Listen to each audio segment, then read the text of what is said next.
All right, we are live, ladies and gentlemen. Barely, just barely.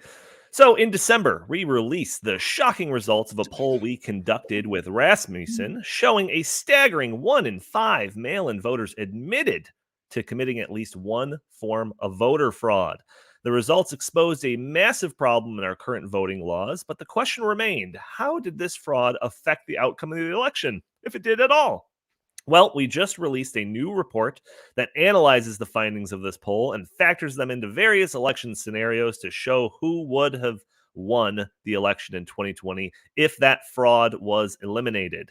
Brace yourselves because these results are going to blow your mind. We're going to be talking about all this and more on episode 435 of the In the Tank podcast.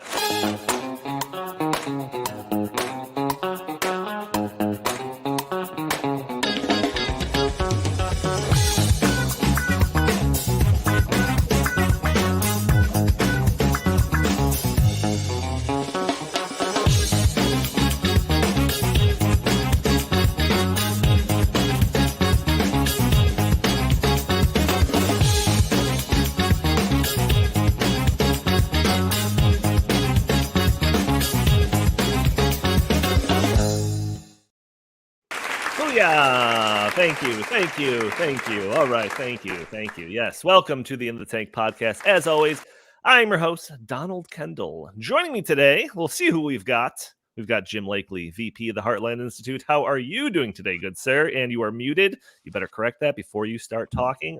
Oh boy! See, I almost pulled a Jim, which makes sense since I'm Jim. So, yeah, that's right. Yeah, I'm doing all right. I'm in a little bit of a cranky mood, which was about 50-50 for me on this show. So, there's we'll talk about in the opening chit chat about the Mann versus Steyn climate change trial, but that's kind of got me a little bit blue. Oh, there's an update. I wonder. We also have Chris Talgo. Are you there, Chris Talgo, editorial director at the Heartland Institute? Donnie, what's wrong with your desk? Can you learn how to actually put wires into the proper outlet? Because I'm sitting here, everything's going swell, normal, and then all of a sudden everything just goes black. So 30 seconds before the show. Yeah, Donnie, seriously. I don't control the electricity. I don't control, the power flows. So can't blame me. And we also, that's right. Yeah. McPherrin, research fellow for the Socialism Research Center and research editor for the Heartland Institute. Jack, you are muted too. Don't pull a Jim. How's it going, good sir? I'm pretty good, Donnie. Chris, normally I would happily jump on the bandwagon and blame Donnie, but all you had to do was press a button for 5 seconds.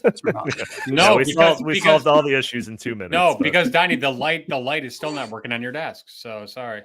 Yeah, well, maybe it was the lights' fault. That's what we do around here. We blame the lights. Before we get going, we have a lot to talk about. I do have to put that message out there for our audio-only listeners that are listening, probably on iTunes, and probably a day later, that you can, first off, leave a review for us on iTunes. It'd be greatly appreciated. And you can also join us a day earlier where we are live streaming this live. That's redundant. At Thursdays at noon Central Time on Facebook and YouTube and X and Rumble. You can join the conversation, throw your comments in the chat, your questions maybe. We'll show your comment on the screen. Maybe we'll address your questions on the fly. You support the show by hitting that super chat functionality. We got that enabled if you want to guarantee that your question or comment is read on air. Or if you want, you can support the show just by doing a couple of things that only cost a couple of seconds, like hitting the like button, sharing this content, subscribing if you haven't already, or just leaving a comment under the video. All these things help break through those big tech algorithms that prevent content like this from being shown to more people. But yes, as Jim mentioned in his intro, this is the final days, maybe it is already the final day, of the Michael Mann versus Mark Steyn trial that's going on. It's been referred to as the climate trial of the century. Should be wrapping up pretty soon. Closing arguments took place yesterday. Jim, you know way more about this than I do. What has got you down about this trial? Well, if anybody, I know a lot of our listeners were following this case pretty closely, and a lot of the viewers of this show are also fans on our main channel, the Heartland Institute channel on YouTube, and the Climate Change Roundtable show that we do on Fridays at noon Central Time, 1 p.m. Eastern. And we've been covering this trial wall to wall on that channel and on that show. So anybody who's been watching that show or watching the trial, should know, and because it's obvious that this case should never even gone to the jury. They're deliberating right now. I actually have the window open for the courtroom here on an iPad, just in case they come up with a verdict. And one could be coming today. But Michael Mann is suing Mark Steyn, author and television commentator Mark Steyn, and a guy named Rand Sinberg, who used to be with the Competitive Enterprise Institute, suing them because he didn't like their blog posts that, called his hockey stick a fraud, that said that the so-called investigation that Penn State did of his shoddy academic work was as much of a whitewash as the Jerry Sandusky investigation, for which the president of the university and several others at Penn State went to jail for covering up a serial pedophile, as Mark Steyn mentioned several times. He likes saying that word. He likes saying that word to Michael Mann, and likes saying it a lot of times in sentences around the words Michael Mann, which I thought was a lot of fun in the closing arguments yesterday. But Michael Mann didn't come close to proving his case, and he, as the plaintiff, that is the burden that he holds, is that he has to prove that he was defamed, that there was malicious intent, that it harmed him professionally and financially. It wasn't remotely was that standard met. And yet the judge did not, after several motions, to dismiss the case and find in favor of Steyn and Sinberg, refused to do so, declined to do so, I guess a better way to say it, and gave it to a jury, a jury in Washington, D.C., which I'm sorry, I just don't have a lot of faith in Washington, D.C. juries. I don't think a lot of listeners to this podcast and viewers have that as well. You just have to look at, what's happened from that one day in January and all those people that the FBI rounded up and threw in jail. So this never should have been to the jury. I mean, they're still deliberating. I don't know if that's a good sign or a bad sign. But another thing that's kind of depressing is that finally the Washington Post and New York Times decided to report on this case, and the tone of their coverage is ridiculous. They are acting like this is a case of just some poor, innocent, nice, kindly professor who is under constant attack and threats from climate deniers. And, so maybe, he should definitely win this case because, that would be a real blow for science, or it'd be great for science if he was to win this, when actually the opposite is true. Tune in tomorrow at 1 p.m. Eastern, 12 p.m. Central Time on the regular, the main Heartland Institute YouTube channel. We're going to be covering it extensively there. But I just don't think this trial has taken a great physical and financial toll on Mark Steyn, who is a fantastic individual and a friend of the Heartland Institute. He's spoken at our events in the past, and he's had 3 heart attacks. He's in a wheelchair. I mean, this has really kind of destroyed his life. And now the fate of this is in the hands of a jury in Washington, D.C. And yeah, like I said, that doesn't give me a lot of hope, but maybe we'll be surprised. Maybe there's a great result coming pretty soon. I would hope. And just to counter a couple of things that you're saying, just a note from our lawyers. Michael Mann is a wonderful academic, and he's got just everything going for him. He's one of the smartest people and one of the most handsome people that I've ever met.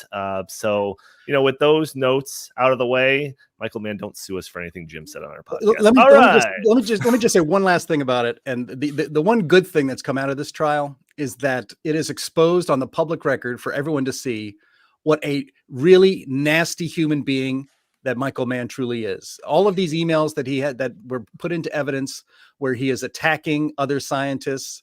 He's such a sensitive little snowflake that any criticism at all of any of his work, and he pulls out the flamethrowers and just tries to destroy people's lives and careers. And he's actually succeeded in destroying some careers of people who are just critical of his work.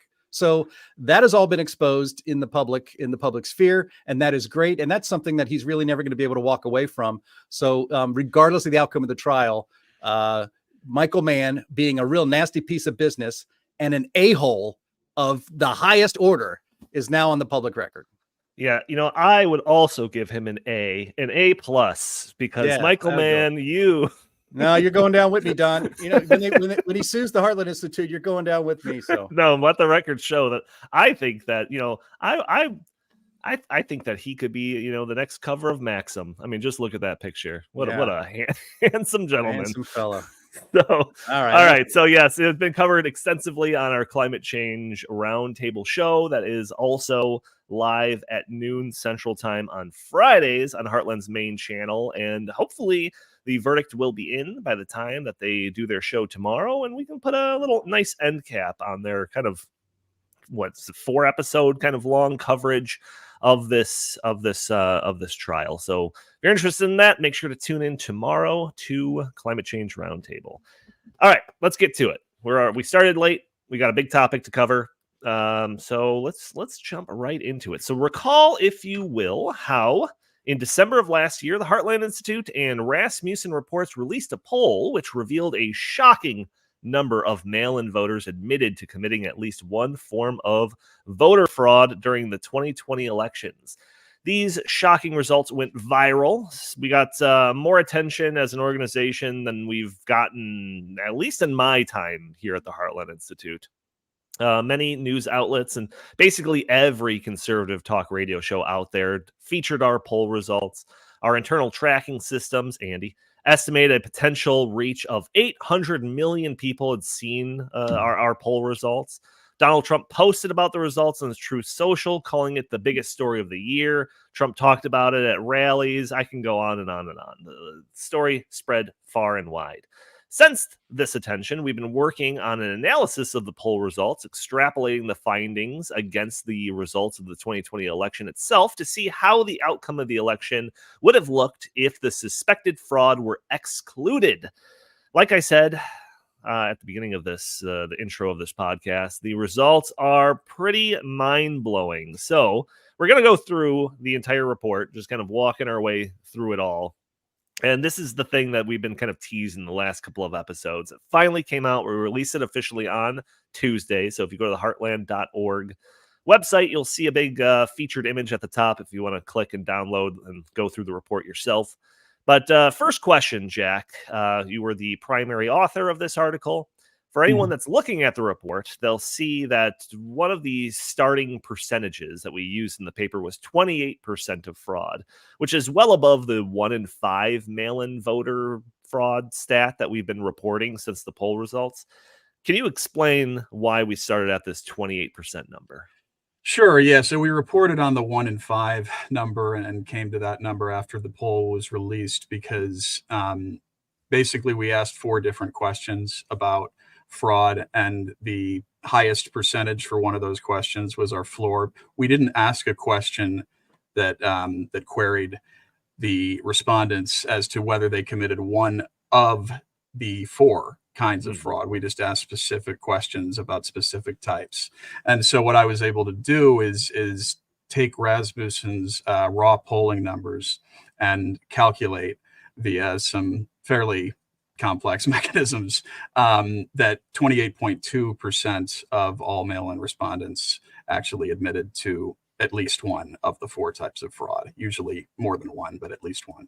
Right. Yeah. Because when we talked about it, because one of the questions is like 21% said that they voted in the state that they no longer live in. And another one says 18% of people said that they signed a ballot or had a ballot signed on their behalf with or without permission or something.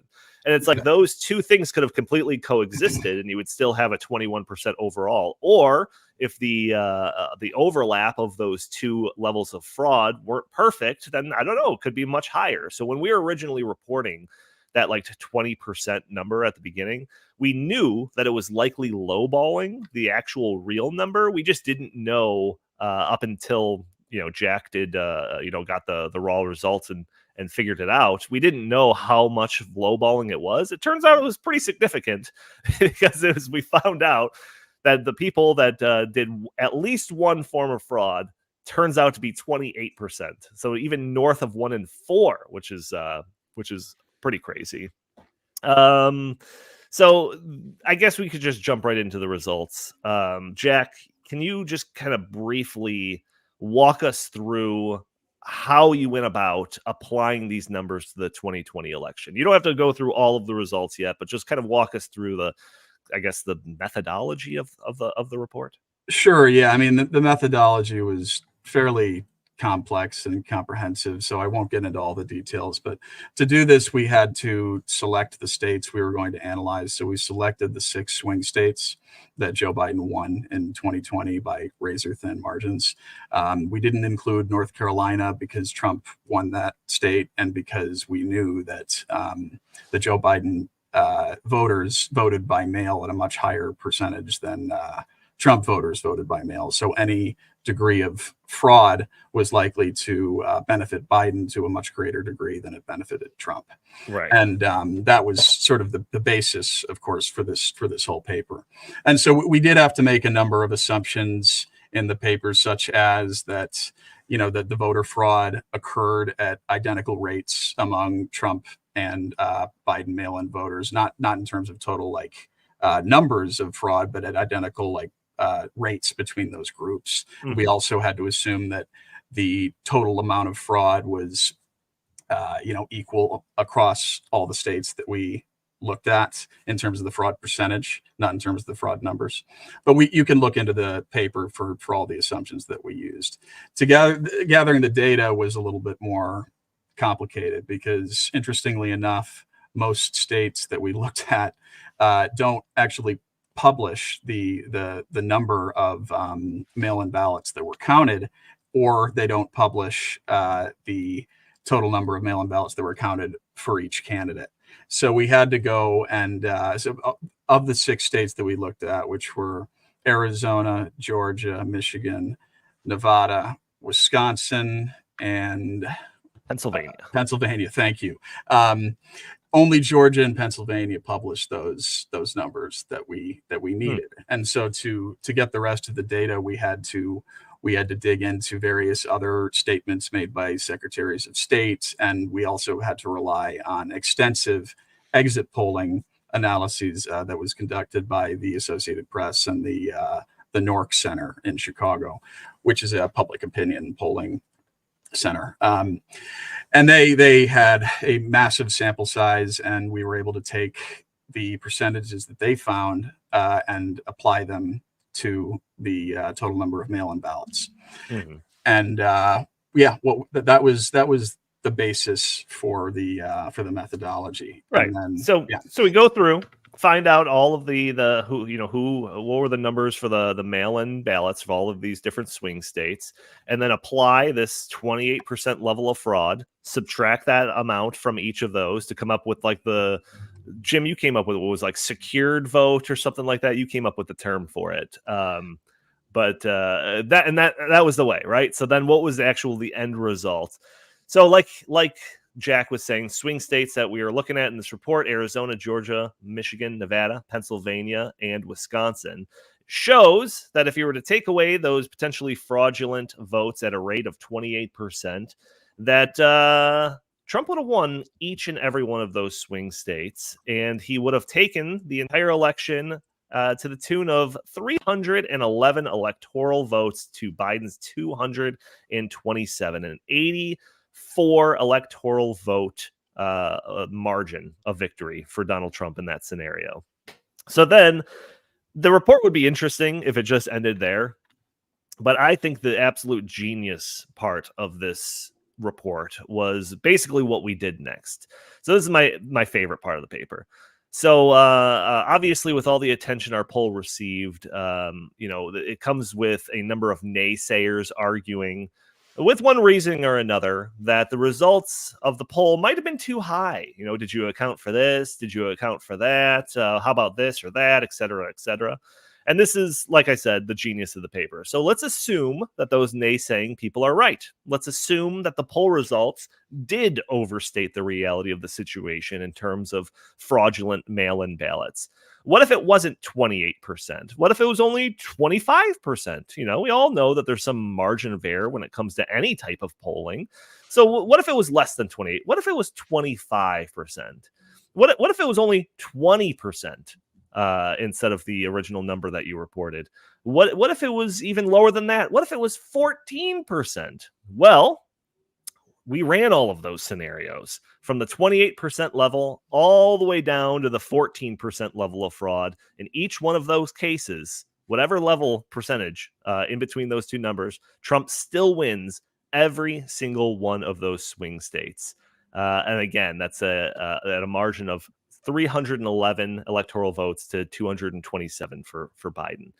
But then, okay, how about this? Well, what if 14% is still overstating the fraud? Well, we ran the scenarios on 13%, 12%, 11, 10, 9, 8, 7, 6% level of fraud. What if it wasn't 28%? What if it was just 6%? Well, we ran all of these scenarios, and in all of those scenarios, Trump wins 4 of the 6 swing states: Arizona, Georgia, Pennsylvania, and Wisconsin, giving Trump the Electoral College lead of 289 votes to Biden's 249. So even if the poll results, which showed admitted fraud, were overstated by that degree, like 400% degree, the fraud still shows that it was enough to potentially tip the election towards one particular candidate. We got more in the report to get to, but I just want to have Jim jump in here. I mean, down to 6% level of fraud, still showing that Trump would have won. I mean, that is pretty newsworthy headline. What do you think, Jim? Well, yeah. I mean, Jack, you can correct me if I'm wrong. I think we ran 29 different levels of fraud scenarios, and Donald Trump won in 26 of them. Yeah. You could call it 27 because at 4% and 3%, it's a tie. 269 to 269, and then the election would have been thrown to the House of Representatives with and Trump would have won a vote there to decide the presidency. That hasn't been done in 180 years or something like that, maybe longer. So when you run 29 different fraud scenarios, the levels of fraud scenarios, and let's be clear on something here, this was not the most safe and secure election in American history. And that's what this polling results that we released in December and this report also shows. And don't be gaslit with that nonsense. It's not true. It is not possible that the election was absolutely perfect. In fact, one of my favorite parts of the study that we did, led by Jack McPherrin here on the podcast, was looking at the spoiled rate of ballots, right? So in every election, you guys remember the 2000 election? Remember them looking at is this Chad? Is that Chad hanging? Is it dimpled? Does that really count as a vote? When that happens, you know what? This ballot is spoiled. We're going to throw it away. We can't count it. So there are thousands. There's many votes, unfortunately, that are filled out wrong. There's something wrong with them. They can't really count them, so they throw them out. And as Jack was looking through this and crunching the numbers, I believe it was in the state of Wisconsin, only 0.23% of all the mail-in ballots that were submitted in Wisconsin were thrown out for being wrong, for having errors on them. That is impossible. That is just not the way it works. The numbers that you can usually put the numbers on maybe one or even two hands, but hopefully only one. In spoiled ballots had to be thrown away. So this was not the most secure election in American history. The fraud rate was not zero. You know, if you don't feel comfortable saying that the fraud rate, self-admitted by voters, was 28% or 25%, it wasn't zero.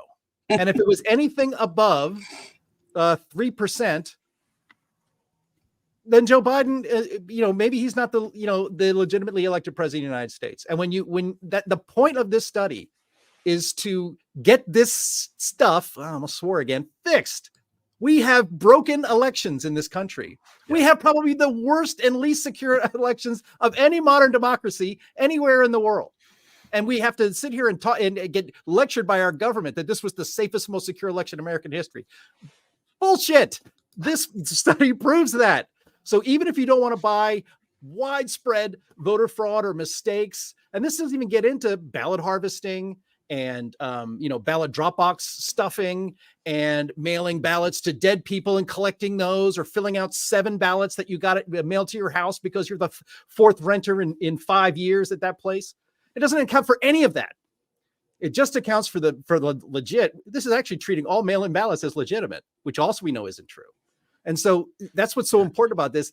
If this isn't a wake-up call for our states' legislatures, especially, to get this stuff fixed, because you do not have a country when you run elections like this. You have something else, but it's not our precious democracy, and it's certainly not a functioning, free, representative republic, which is what we think we live in, but we don't. Hey, Donnie, let me just add something to what Jim said earlier. The very, very low 0.79% rejection rate did not just happen fortuitously. It happened because states went out of their way to make that happen, Jim. As you know, they got rid of the guardrails that had been in place for decades, whether it's signature verification, like you alluded to, when they just mailed tens of millions of ballots based on terrible, outdated, inaccurate state voter registration rolls. They did this on purpose, and there was an agenda here, and it was to try to get as many mail-in votes into the system as possible, because they're less secure. There's no chain of custody, and once they're out, they're just out. We saw ballot drop boxes. We saw ballot harvesting.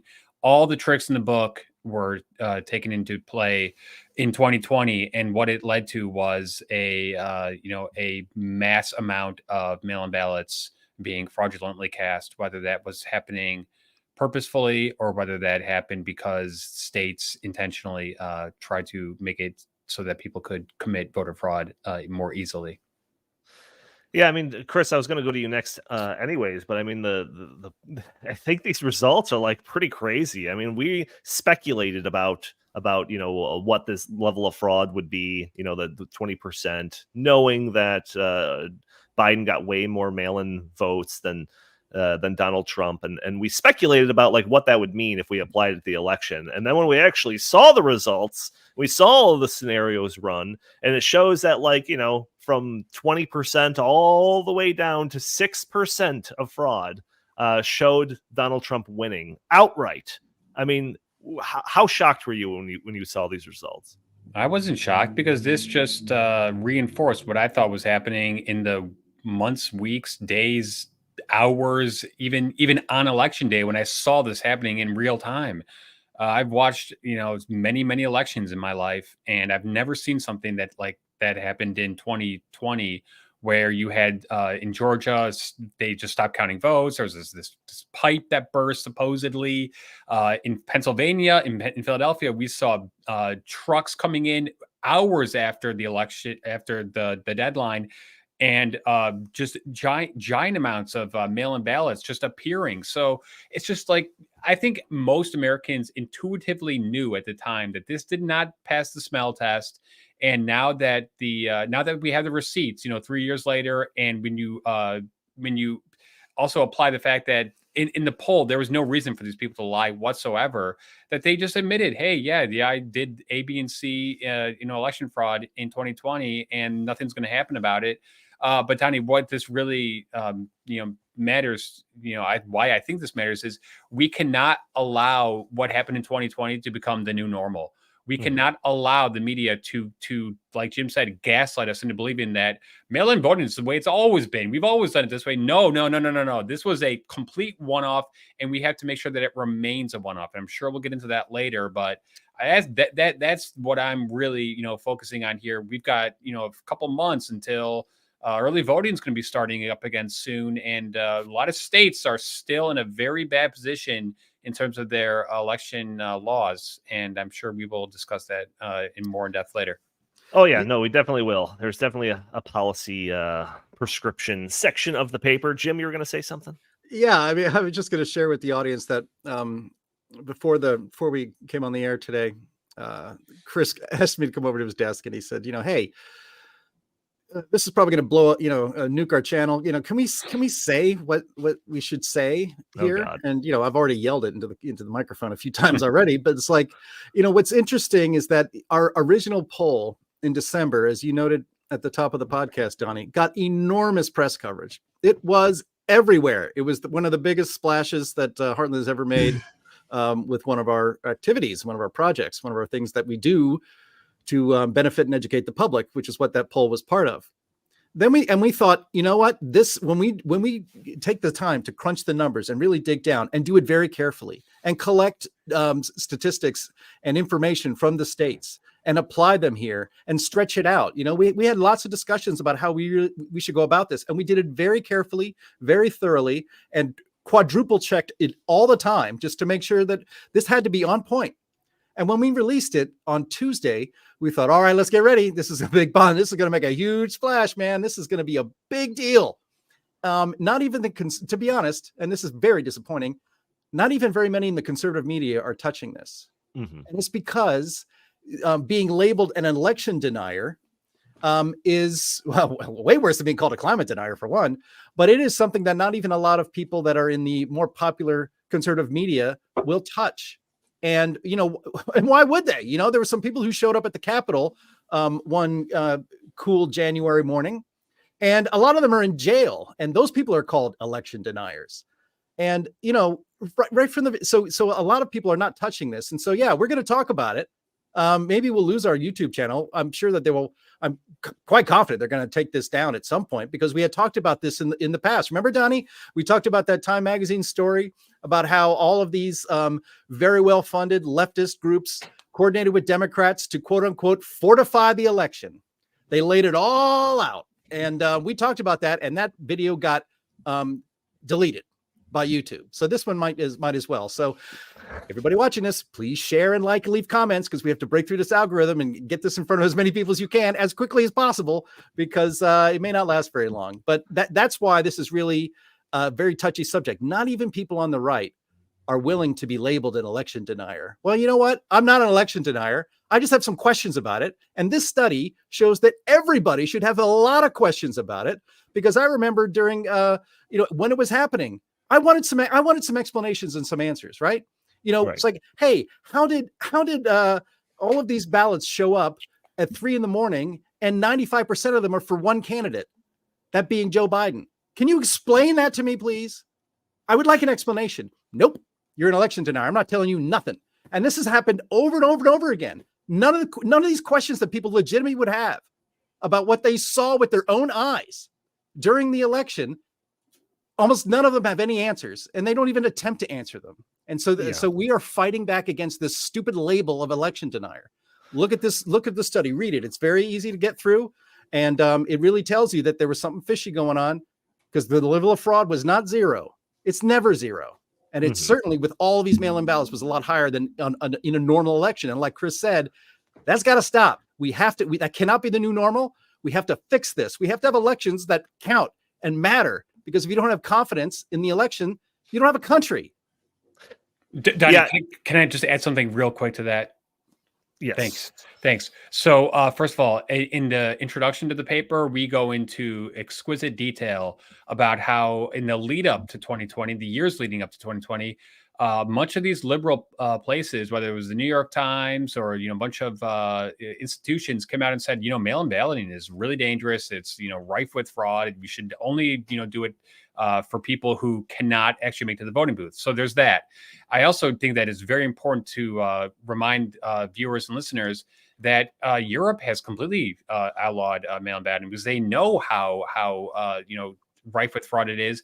And thirdly, little sneak preview here. I'm working on a piece, and one of the things I started to look into was confidence in American elections from a partisan perspective. In 2018, across the board, it was like 90% of Democrats, 90% of Republicans thought that the American elections were administered fairly. They were very confident. Guess what? After 2020, that schism has grown remarkably. Now, 90% of Democrats believe that U.S. elections are on the up and up, and especially that mail-in balloting is on the up and up. And we got the exact opposite occurring among GOP supporters, where they're saying we don't trust in elections, and we very much do not trust in mail-in voting. Why does this matter? Because if you've got a country where half the people say we don't trust the results of the elections, that's a recipe for chaos. It's happened before all throughout history. What made the United States so great, in my opinion, one of the things, was that we've always had transitions of power that were generally accepted by the people. If that is not the new, like the way that we are going to proceed going forward, well, then revolution and instability and, the domestic tranquility that we have had for 2 centuries now, you can just kiss that goodbye. Elections matter. The people have to have confidence and trust that the elections are being counted fairly. If now you've got one side of the aisle saying we don't trust in the elections and one side saying we completely trust in the elections because they probably are going to benefit us more than the other side, that is not good. That is really dangerous stuff. We do not want to go down this road. And we are literally like, right at that fork in the road. Yeah, so jumping around a little bit, because I was planning on talking about this a little bit later, but Jim, you started bringing it up, so I want to kind of elaborate on some of the points that you were making about just how our our original poll results back in December, like went viral beyond our wildest expectations, and this paper so far, as Jim mentioned, has not made nearly as big of a splash as the initial poll results. And don't get me wrong, like we've gotten some attention, we've gotten some media interview requests. There's been a few stories run. Donald Trump already shared it on Truth Social. Great things to be sure. But it definitely didn't light the news cycle on fire like our initial polls did. And that left us kind of speculating why. And there was plenty of potential reasons. Maybe the timing of our release was a bit off. Maybe there was a perception by some in the media that, didn't we cover this already back in December? Who knows? However, we did get a little bit of an insight into the thinking of one prominent person. I won't mention his or her name. But a guy we knows a guy or girl with a large following on social media. And we brought the report to this person's attention. And that person said, or we said, like, hey, this would be great to share with your audience. We think your audience would love this. And apparently this person's response was essentially, hey, the report is awesome. I'd love to talk about it. But the last time I posted about this sort of stuff in regards to the legitimacy of the 2020 election, my account was banned for months. So I'd love to talk about it, but sorry, can't. And this is like the chilling effect in full force. Like the report might be great. The methodology and the data might be perfect. The conclusions might be incredibly important for the country, but the censors might punish me. So I can't take that chance. Donnie, I'm not going to talk about this. I'm going to add just an update to that. One of the outlets, which will remain nameless, who is a very friendly outlet to us and has published lots of our content, and some of it is the controversial content. They even turned this one down, which left me very shocked. Wow. They even said, we can't touch it because, like you said, this is a taboo topic and the chilling effect is in effect. Yeah, no, it's pretty crazy. But Jim, I mean, this has got to be playing a pretty substantial role in the subdued coverage of the report, right? Oh, 100%. I mean, but this report exists. It will continue to exist. We will have it on our website and people can read it and distribute it. They can do whatever they like with it. Apparently the media is not that interested in it. And I think it's exactly for that reasons that, when even a pretty right-wing outlet that you are published in all the time says, nope, sorry, not going to do it. That was pretty shocking. Maybe not that shocking. I mean, this actually doesn't this remind people of COVID? Like you weren't allowed to say things that were actually logical and made sense. And then you would be censored and banned. The chilling effect on speech is real. That's why the people in power do it. That's why they make examples out of people so that the next guy won't talk, that you will self-censor.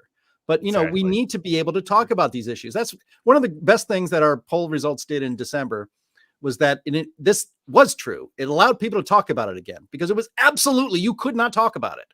But when a poll comes out showing that 1 in 5 voters or 1 in 4 self-admitted to some sort of voter fraud, I think you need to talk about that. So at least we have the conversation where we can speak about this issue because it's important. As the left and the media like to say, our democracy is at stake. You're going to hear that a lot in the next several months. That's all Biden's message is going to be, is that we need to elect Joe Biden to save our democracy.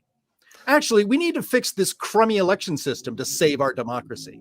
And it just so happens that the ruling class and the Democratic Party seems to have no interest at all in having a secure, safe, and trustworthy election system. I wonder why that is. Yeah. Jack, I want to go back to the paper because there was a point that Chris made a little bit earlier where he was kind of talking about how we just want to ensure that this doesn't happen again, right? Like we don't necessarily want to just focus on the past, relitigate the 2020 elections, be perceived as crying over spilt milk. Like, we need to look at what happens, learn from the past so that we can fix stuff in the future. So what we made sure to do with this paper was to include a whole policy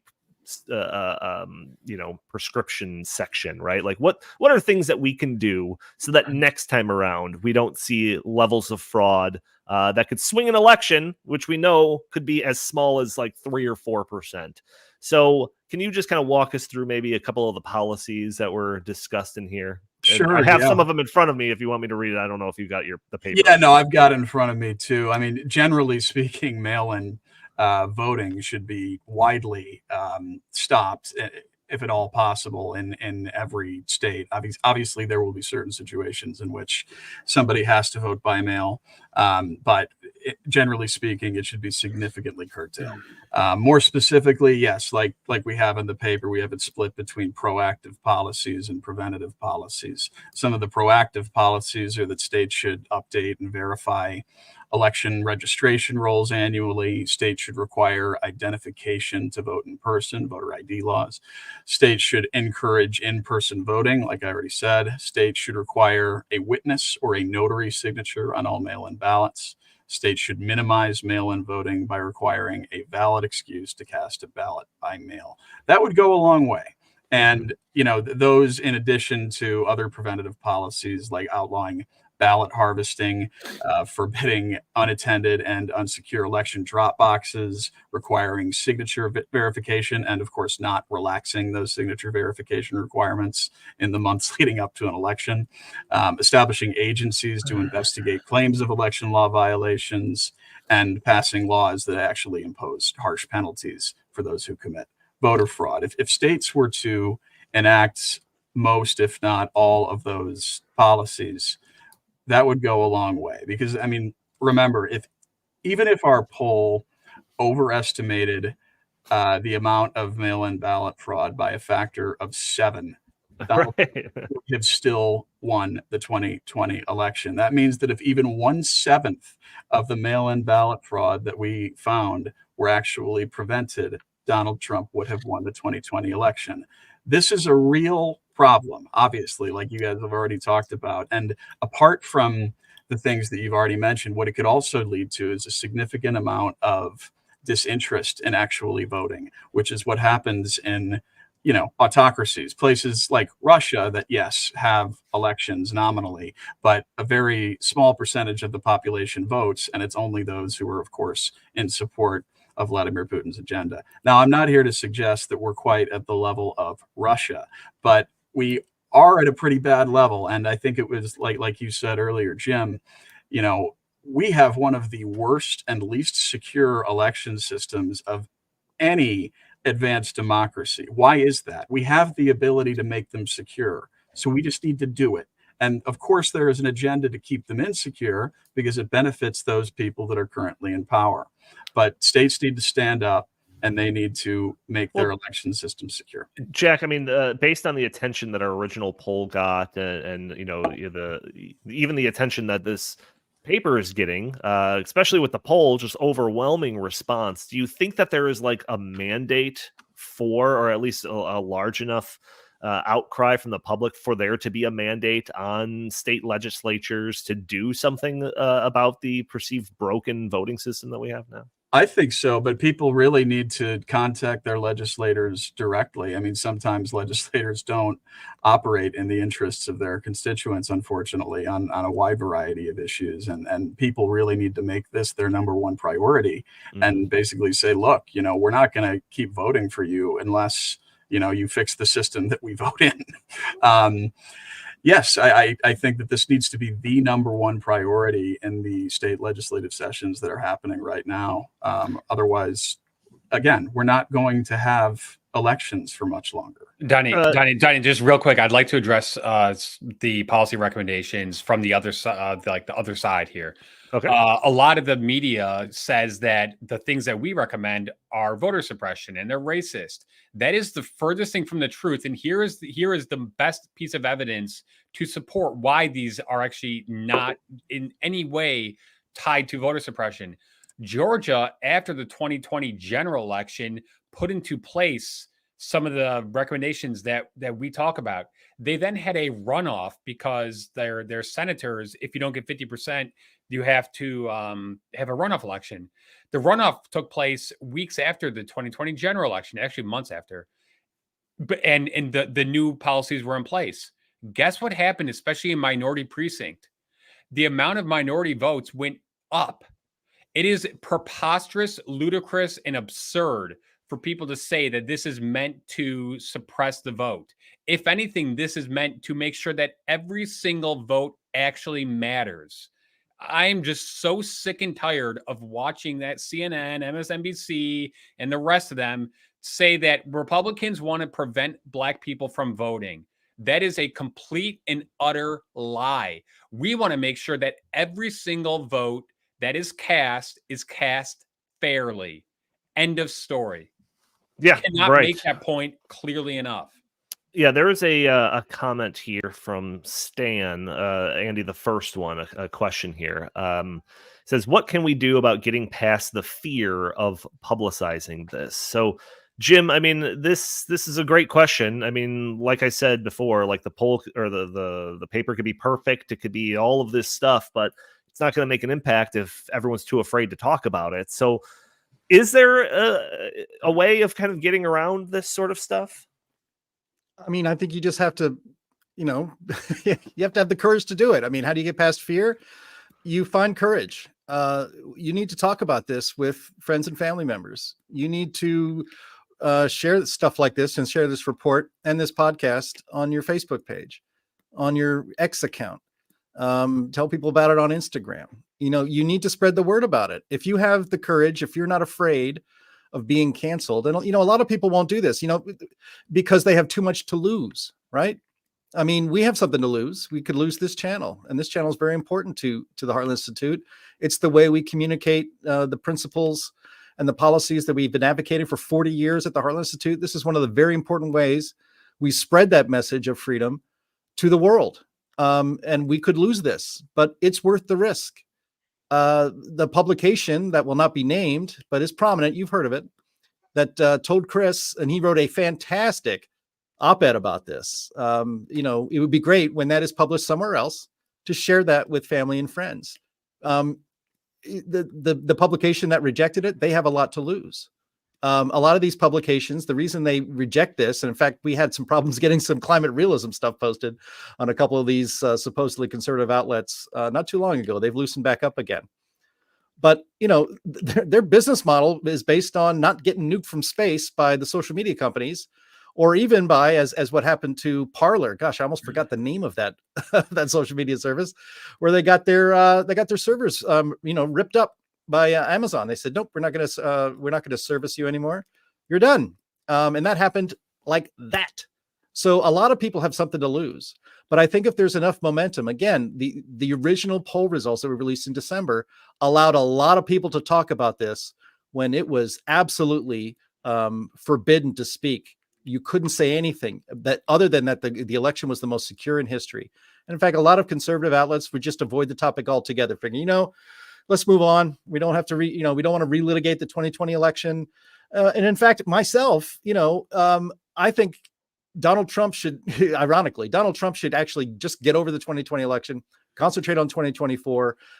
Every minute he's looking back, he's not looking forward at his opponent. And that's, politically, that's usually not a good idea.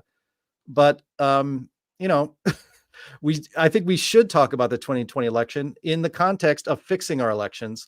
And as Jack pointed out, at the end of this report, there are a lot of excellent policy prescriptions to fix our elections. And the idea that, it's harder to write a check in a grocery store than it is to vote, right? And every single bad ballot, every single vote that is a cheat takes your vote away. You have to take it personally. It's your vote got canceled out by somebody doing something fraudulent. And there's nothing more precious in a free society than the franchise. And the fact that they can run elections better in post-war Iraq than we can in Michigan is ridiculous. And so you shouldn't be afraid to talk about that. And you might want to call up your state legislator and let them know about this report and ask them, what are you doing to make sure that our elections are better than post-war Iraq or El Salvador or somewhere else? This is the United States of America, for crying out loud. How is it possible that our elections are this screwed up? Yeah, oh, sorry, Donnie, just want to add something real quick.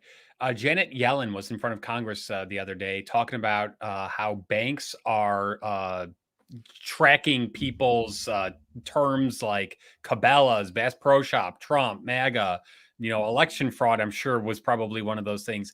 I absolutely understand why most Americans are probably afraid to even touch this topic, because they're scared of the consequences, whether it's the FBI, looking into what they're doing, or their bank, which is just insane when you think about that. But I just think that the American people have to understand that if we allow this to happen again in 2024, then we've lost the country. It doesn't, I mean, this makes the broken border look like nothing to me, because if you can't trust an election, then nothing else matters. Yeah. The craziest thing to me, and we walk through the results, you get down to 4 or 5% or whatever, it still swings the election towards Biden. And it's because we often hear about these, accusations of other election meddling, widespread schemes, ballot harvesting, whatever, right? All of those different things. And surely these things are all stuff that we should be concerned about and keep an eye out for. But whenever you mention those sort of things in front of friends or family or anyone, it brings to life like this image of some sort of coordinated conspiracy to steal the election.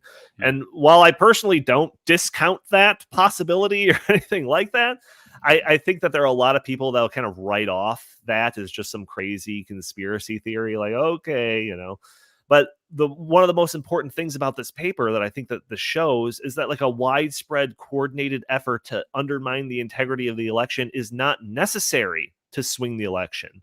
If you just remove all the other potential factors, this report shows that an election could be swung simply by lax election laws allowing for even a small percentage of voter fraud. That can swing the election. And that alone should be enough, barring every other thing that you've seen in regards to this being the most not secure election in the world or whatever, should be enough to for state legislators to take these policies, proposed policy prescriptions, seriously and do something about it in the next election. Like it's just like the simplest thing in the world. Lax election laws messed up the election. Boom. Don't need anything more than that. And our report shows that very, very clearly. Well, but Donnie, just to include on that point, I think most Americans, when they look back at 2020, they think, well, Joe Biden won pretty handily. He won the electoral college by 80 something, and he had millions and millions more votes. But that doesn't matter, because all that matters is he won the 6 swing states, each by less than 20,000 votes. Right. So all it took is a tiny effort in those 6 swing states to make sure, hey, let's really, try to make sure that we get as many mail-in ballots on behalf of Biden, in which case, remember, Biden had twice as many mail-in ballots at the national level. In those states, the percentages in some cases were even higher. It just, come on, common sense. Just like, it does not pass the smell test. Jack, final questions, or final comments on this report? Anything that we missed? Anything that you want to highlight before we stop talking about this report for the day? Yeah, I mean, just back to what I said about policies moving forward. If we don't fix this based on what we found in this paper and in the poll, our election system is broken. It is completely broken. And if we do not fix it, we can no longer consider ourselves a democratic republic. We just can't. And so it is imperative that citizens and influence their legislators to fix this while they still have the opportunity to do so. Jim, same meandering question. As strange as this sounds, I think we need to get back to what it was like in 2016. After the 2016 election, half this country was like, oh my God, how did that happen? How did a reality TV star with no political experience at all become president of the United States? They couldn't believe it, but nobody thought that it was stolen. Well, there was this narrative going around that Russia somehow stole the election for Trump and manipulated ballot. There are people to this day who believe that Russia manipulated ballots in our elections. That was quite a trick to pull off. But but half this country were like, I cannot believe it. But nobody with an operating brain and without an agenda to push thought that election was there was something fishy about it. But the 2020 election was very, very different. Again, because we threw out all of our election laws. We had a pretty normal operating election in 2016. That's what we need to get back to. This cannot be the new normal. And so, if your candidate loses and you're kind of sad on election night, you should be able to at least feel in your heart that I lost fair and square. My guy lost fair and square. Hillary lost because she ran a terrible campaign. There wasn't any shenanigans going on. That's the country we need to be. As divided as we are, and we are very divided, it is, as Chris said, it's a potential powder keg when you add the political divisions we have in this country to an election system that people can't trust. If you don't think things can get bad in the streets, they can get bad if that isn't fixed. If that toxic mix of elements continues to fester in this country, it's going to be bad. And so, your guy may lose, but you need to have confidence in the integrity of the elections. And this report and our polls show that really nobody should have any confidence in the election, and that's bad. So we can fix it. So go out there and fix it. We can't run elections like this anymore. Mm-hmm. Yeah, we are going to do everything in our power to spread the message of this report, spread the report itself, the takeaways from the report, the potential solutions, and all of that. We're going to try to push that as far and wide as possible. So don't think that we just all right, report's done, sent out a press release, and that's the end of it. We're going to continue to push that message out there, and with your help, hopefully more and more and more people see it and feel like they have to do something about it.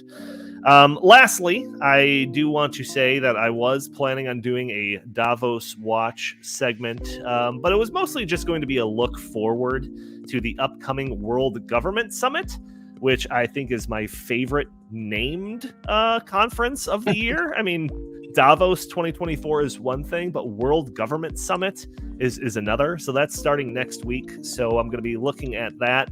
The theme of this year's World Government Summit is as Orwellian as you could possibly imagine. It's shaping the future of governments. So can't wait. Actually, I think it's shaping. I think I wrote this wrong, down wrong. I think it's shaping governments of the future, which I think is actually worse. But we're going to look into it. We've covered this conference in the past. Klaus Schwab has said some really wild things during this conference.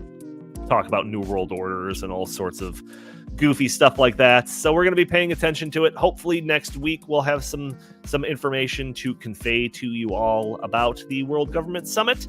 So stay tuned for next week, where we're going to be talking about that and more. But gentlemen, any last words or anything you want to get off your chest before I wrap up the show officially? Hearing nothing, I will say thank you all for tuning into this episode of the In the Tank podcast. Join us every week for a new episode. If you're listening to the audio version, you're probably listening a day later on a Friday. For those that are doing that, leave a review for us on iTunes. It'd be greatly appreciated. And feel free to join us a day earlier on Thursdays at noon Central Time, where we are live streaming on Facebook and YouTube and X and Rumble. And you can join the conversation, throw your comments and questions in the stream. Maybe we'll show your comment on the screen. Maybe we'll address your questions on the fly. Also, you can support the show with that super chat functionality. And you can also support the show by just spending a couple of seconds hitting that like button, sharing this content, subscribing if you haven't already, or just leaving a comment under the video. It all helps break through those big tech algorithms that prevent content like this from being shown to more people. If you'd like, you could follow us on X at In the Tank Pod, or you can send your comments, suggestions, or questions to the show by emailing us at inthetankpodcast@gmail.com. Jim Lakely, where can the fine people find you? At J Lakely on X, at Heartland Inst on X, and always visit heartland.org. And Chris Talgo, what do you have to pitch today? I would love if everyone went to heartland.org, downloaded this report, and actually read it, because I think it will really open your eyes. Please do so, and then email it to your friends and family. Perfect. And Jack McPherrin, What do you got to say before we sign off for the day? Exact same thing as Chris. Go to heartland.org. It's the first thing you see when you go to the URL, and send it to everybody you know. Fantastic. All right. Thank you all for tuning in. We will talk to you next week.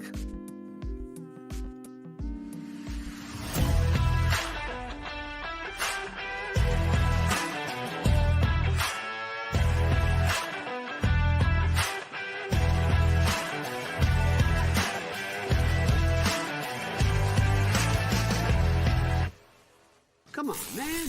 He's a lion, dog-faced pony soldier.